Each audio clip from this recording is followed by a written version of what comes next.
노다지 썰전.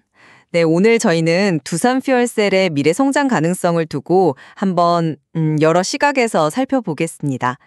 이 독보적인 연료전지 기술력, 또 시장 확장 전략, 이걸 바탕으로 한 아주 밝은 전망이 있는 반면에 계속되는 그 수익성 문제라던가 만만치 않은 경쟁 환경에 대한 우려도 상당히 큰 상황인데요.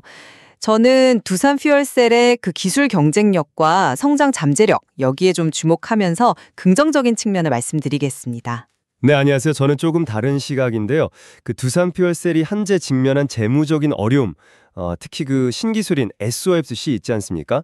이걸 도입하는 데 따르는 초기 비용이라든지 또 수익성 확보 시점, 그리고 이제 글로벌 경쟁이 점점 심화되는 이런 현실적인 위험 요인들을 고려해 볼 때 조금은 더 신중한 접근이 필요하지 않나 이렇게 생각합니다. 그래도 두산 퓨얼셀의 강점은 아주 분명합니다. 국내 발전용 연료전지 시장에서는 거의 압도적인 1위 자리를 지키고 있고요. 특히 그 청정수소 발전 의무화 제도 CHPS라고 하죠. 이 시장에서는 60%가 넘는 점유율을 꾸준히 보여주고 있습니다. 근데 핵심은 역시 기술력인데요. 인산형 연료전지 PAFC하고 고체 산화물 연료전지 SOFC 기술을 이 두 가지를 모두 가진 전 세계에서 유일한 기업이라는 점입니다. 이게 그러니까 고객 요구에 딱 맞는 다양한 솔루션 제공을 가능하게 하는 거죠. PAFC는 이미 효율하고 안정성이 검증됐고요. 또 올해죠. 2025년 4월에는 핵심 IP, 지식재산권까지 완전히 확보하면서 이제 로열티 부담 없이 자체적인 연구개발 또 성능 개선, 더 나아가서는 아시아나 오세아니아 같은 해외 시장 진출까지 훨씬 용이해졌습니다. 그리고 신성장 동력인 SOFC는요, 이게 높은 전기 효율과 함께 그 경쟁사인 블룸 에너지보다 낮은 온도, 한 600도 정도에서 작동해서 내구성이 뛰어나다는 아주 큰 장점이 있어요. 기대 수명도 블룸이 5년인데 비해 두산은 7년으로 더 길고요. 여기에 또 하이엑시엄이라는 파트너를 통해서 미국 데이터 센터 시장 진출도 점점 가시화되고 있고요. 네. 물론 국내 시장 지위나 그 PFC 기술력 자체는 저도 인정을 합니다. 하지만 저기 당면한 재무 상황은 좀 심각하게 봐야 하지 않을까 싶어요. 올해 2025년 1분기에 벌써 11억 적자, 그리고 2분기에도 14억 원 적자를 기록하면서 이게 연간으로 흑자 전환이 가능할지 아직은 좀 불투명합니다. 특히 이제 기대를 많이 걸고 있는 그 SOFC가 사실은 문제인데요. 현재 생산 초기 단계라서 수요율이 좀 낮고 또 고정비 부담이 크다 보니까 생산 원가가 판매 가격보다 더 높은 그런 상황입니다. 이 문제가 해결되고 정상 수율에 도달하기까지 업계에서는 대략 한 2년, 그러니까 2026년까지는 SOFC 부문에서 어떤 의미 있는 수익을 기대하기는 좀 어렵다, 이런 계산이 나오거든요. 그 기간 동안 재무적인 부담은 계속 커질 수밖에 없고요. 게다가 SOFC 시장의 절대 강자라고 할 수 있는 블룸에너지와의 기술 격차, 특히 가격 경쟁력 격차를 과연 어떻게 좁힐 것인가, 이게 큰 과제입니다. 블룸은 이미 대량 양산 체제로 가격을 상당히 낮추고 있는데 두산 퓨얼셀은 아직 시간이 더 필요해 보입니다. 그리고 미국 시장 진출도요. 하이엑시엄과의 첫 공급 계약 체결 협상이 생각보다 좀 길어질 수 있다는 그런 우려도 있고요. 데이터 센터 전력 구매 계약, PPA 같은 구체적인 성과도 아직은 좀 부족한 상태입니다.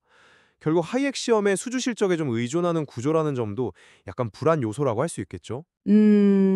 SOFC의 그 초기 어려움은 당연히 미래를 위한 투자로 봐야 한다고 생각합니다. PAFC라는 그 안정적인 기반 위에서 SOFC라는 어떻게 보면 새로운 성장 날개를 다는 과정 아니겠습니까?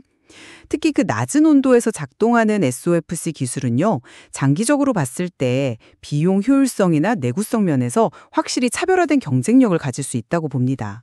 이 기술적인 특성이 소재 비용 절감이라던가 수명 연장으로 이어질 잠재력이 크다는 거죠. 그리고 PAFC IP 확보 효과 역시 단순하게 비용 절감만 생각할 게 아니라 자체 기술 로드맵에 따라서 아주 빠르게 연구 개발을 하고 또 시장 맞춤형 제품을 출시할 수 있게 되는 이른바 개발 자율성 확보가 핵심이라고 생각합니다. 미국 시장 역시 하이엑시엄이라는 확실한 교두보가 있고 아시다시피 폭발적으로 성장하는 데이터 센터 시장은 절대 놓칠 수 없는 기회고요. 네, 말씀하신 그 PAFC IP 확보로 인한 개발 자율성 증대, 그건 뭐 긍정적인 부분이죠. 하지만 그 효과가 SOFC의 막대한 초기 손실을 상쇄할 만큼 그렇게 빠르고 크게 나타날 수 있을지는 사실 좀 의문입니다. SOFC의 수익성 개선 시점이 아직 불확실한 상황에서 과연 그 2년 정도의 적자를 감당할 재무적인 여력이 충분할 것인가? 이게 좀 걱정되는 부분이고요. 또 미국 시장 진출이 하이엑 시험에 너무 크게 의존하고 있다는 점도 지적하지 않을 수가 없습니다. 만약에 하이엑 시험의 수주가 기대에 못 미치거나 혹은 계약 조건 협상이 좀 난항을 겪게 될 경우에 두산 퓨얼셀의 미국 시장 전력 자체가 흔들릴 수 있는 거 아닙니까? 자체적인 어떤 대안이나 추가적인 고객 확보 계획이 아직은 뚜렷하게 보이지 않는다는 점, 이게 리스크라고 생각합니다. 그리고 SOFC 기술 자체도 사실 영국의 세레스 파워 기술에 기반하고 있어서 여전히 로열티 지급 이슈가 남아있기도 하고요. 그렇죠. 하지만 국내 CHPS 시장에서의 그 압도적인 지배력은 분명한 안전판 역할을 합니다. 그리고 이걸 바탕으로 SOFC 양산에서도 경쟁사들보다는 그래도 한 발 앞서 나아가고 있다고 봐야죠. 물론 초기 어려움은 있겠지만 PAPC와 SOFC를 모두 아우르는 이 기술 포트폴리오와 또 IP 확보를 통한 원가 절감, 그리고 기술 개발 가속화는 분명한 경쟁 우위입니다.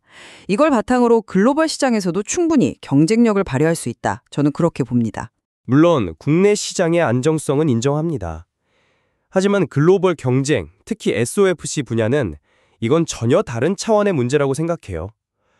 블룸에너지와의 기술 및 가격 경쟁력 격차를 좀 현실적으로 인정을 하고 이걸 극복하기 위한 구체적인 전략과 실행 계획이 정말 시급합니다.